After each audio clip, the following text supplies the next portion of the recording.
سلام همه فوتبالی، امیدوارم حالتون خوب باشه. بریم ببینیم چه خبر تو فاز فوتبالی کشورمون. همین اپیزود کاریه ویدیو در مورد مهدی طارمی که توی اینتر رو نمایش شده ببینیم. خالی از لطف نیست، من برمیگردم در خدمتتون خواهم بود. First of all, Mehdi, welcome to Inter. Thank you so much. What does today mean for you signing for Inter? I'm so glad to be here with you guys. It's like a dream for me.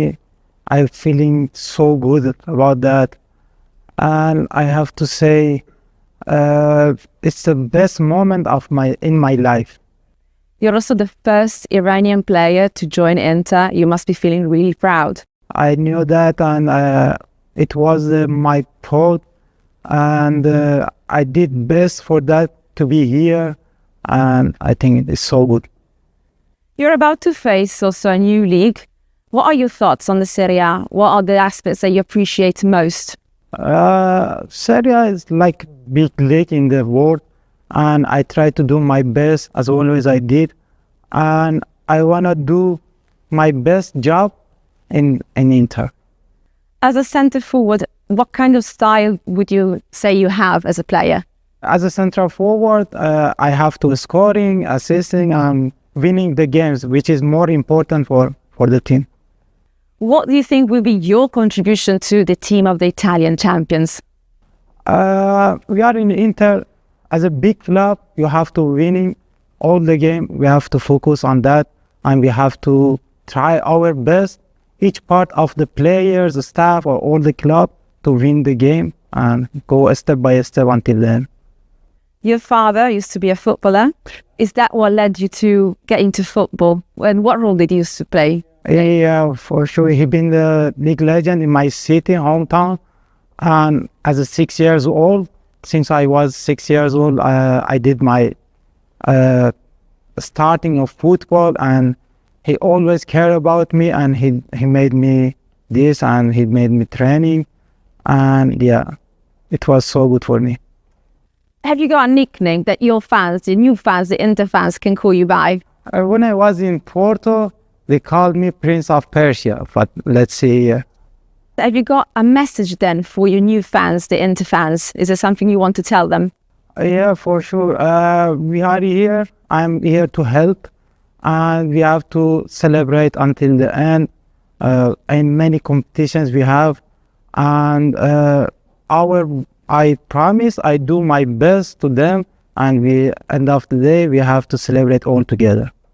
خب یه بار دیگه تبریک میگم طارمی از فوتبال کشورمون. قبلا گفتم امیدوارم پرتکرار باشه کسب این افتخارات. خب با روزنامه شروع کنیم. خبررسچی گفته روزبه چشمی یه سال دیگه تمدید کرد و گفت که حسینی قطعی میمونه و گفت بازیکنی که نکونام میخواد و باید براش بگیرن. این دوتا بازیکن بوسنی رو گویا نکونام نمیخواسته و گرفتن. حالا باید دید که ریاکشن بین هولدینگ فرشیسن و نکونام چطور خواهد بود. احتمالاً دوباره کار دسته آبیا بده. قیمت ها هر روز بالاتر میره. پیشنهاد 2 میلیون دلار ستاره ملی پوش به استقلال. رامین 60 میلیارد از استقلال خواسته.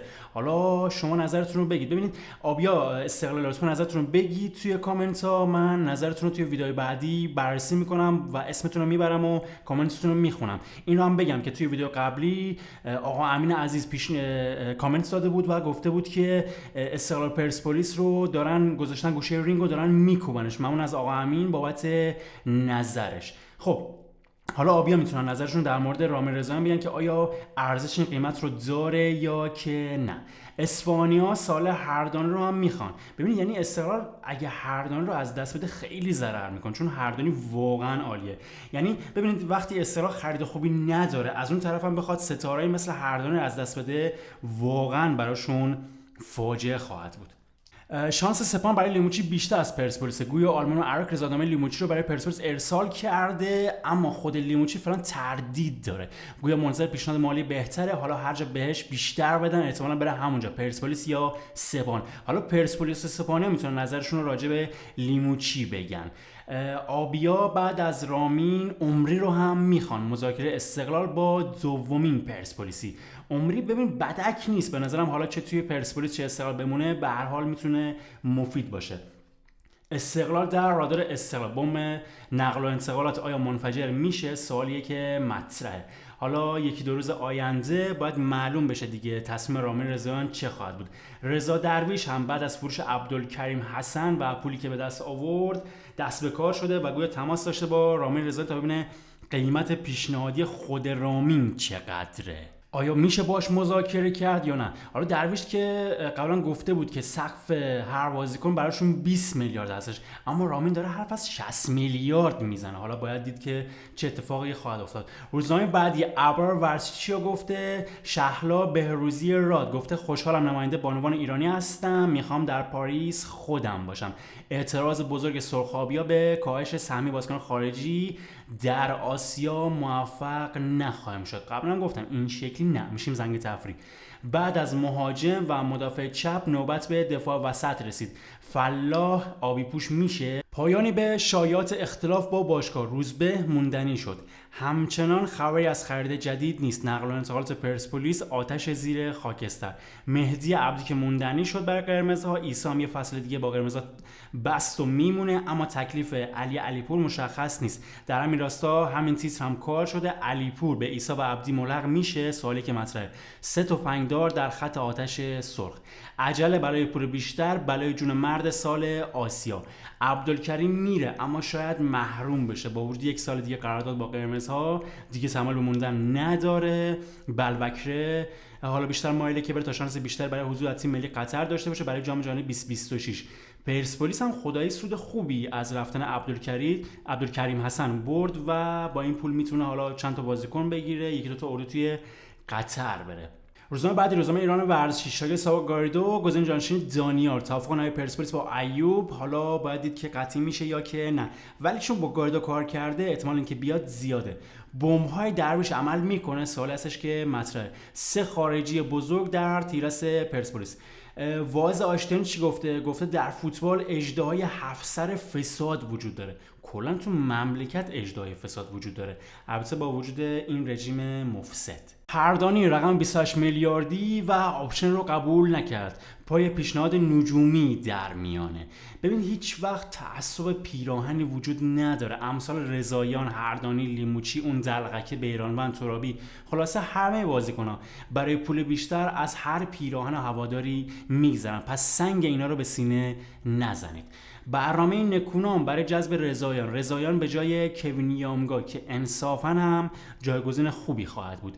اصلا شاید واسه همین هم هردانی حالاوی رفتن به سر زده، چون رفتن سراغ رامین رضاییان. هردانی برای خب ملی پوشه، شاید حالا یه جوری بهش برخورده و میخواد بره به سپاهان. پیشنهادش هم که قطعا لقمه چربتریه.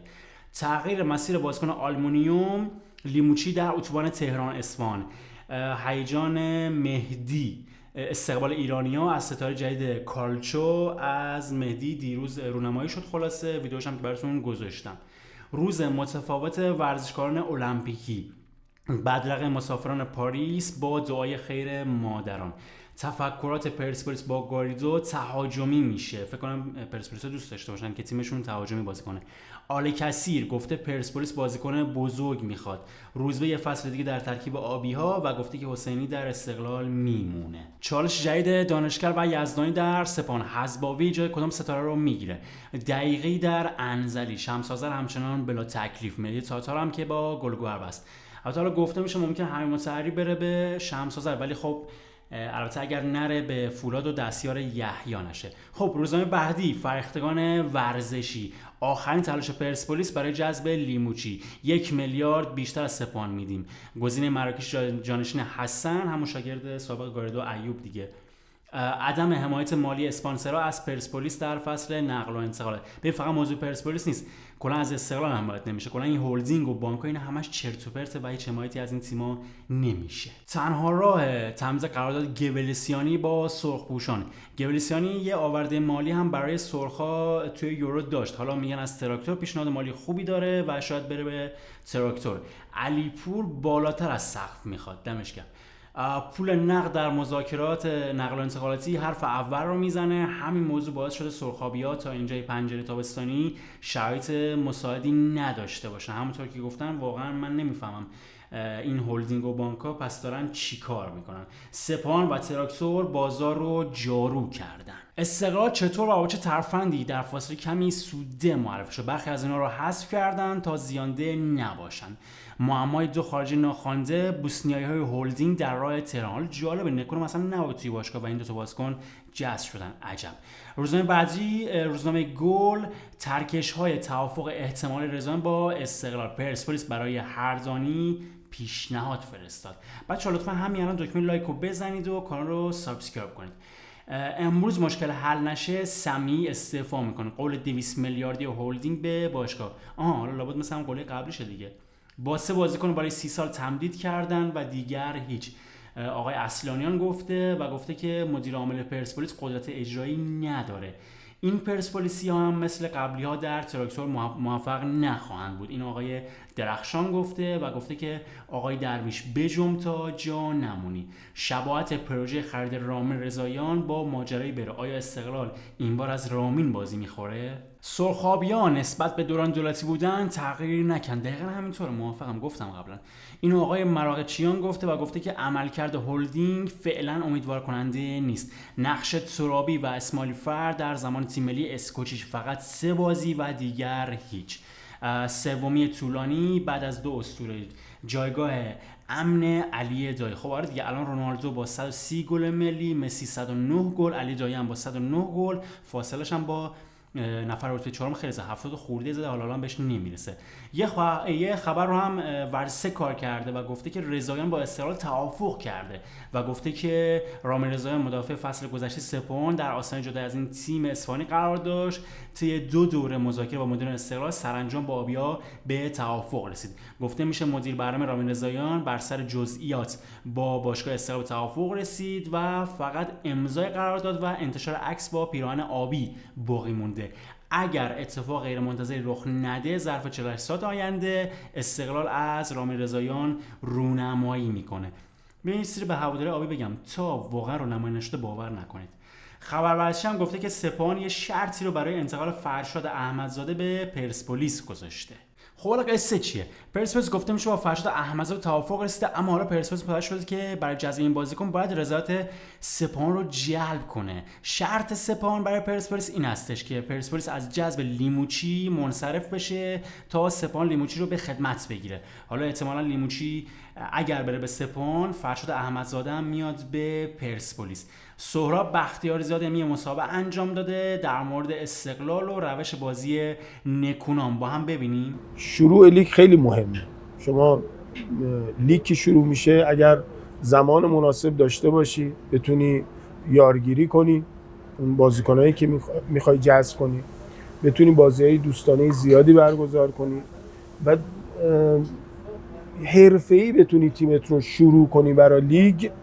من فکر میکنم جواد این فرصت رو نداشت. تغییرات مدیریتی بود، نمیدونم دعوای مدیریتی بود و تو یه تایم کوتاه اومد تیمو جمع کرد و اون چیزی که ما میدیدیم، چون وقتی یه تیم داره بازی میکنه من اعتقاد دارم اون مربی است که داره بازی میکنه و مربی مدام هر روز هر لحظه دنبال اینه که تفکرات ذهنی، روحی و شخصیتی خودشو انتقال بده به بازیکنان که بازیکنان به وسیله فوتبال بازی کردن اونو نشون بدن.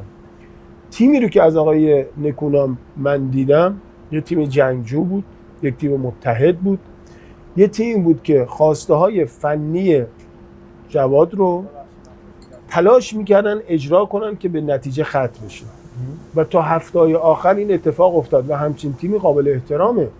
امیدوارم که از ویدیو خوشتون اومده باشه. بچه‌ها لطفاً لایک کنید، سابسکرایب کنید، ما رو حمایت کنید تا انرژی بیشتری داشته باشیم و بهتر به شما خدمت کنیم.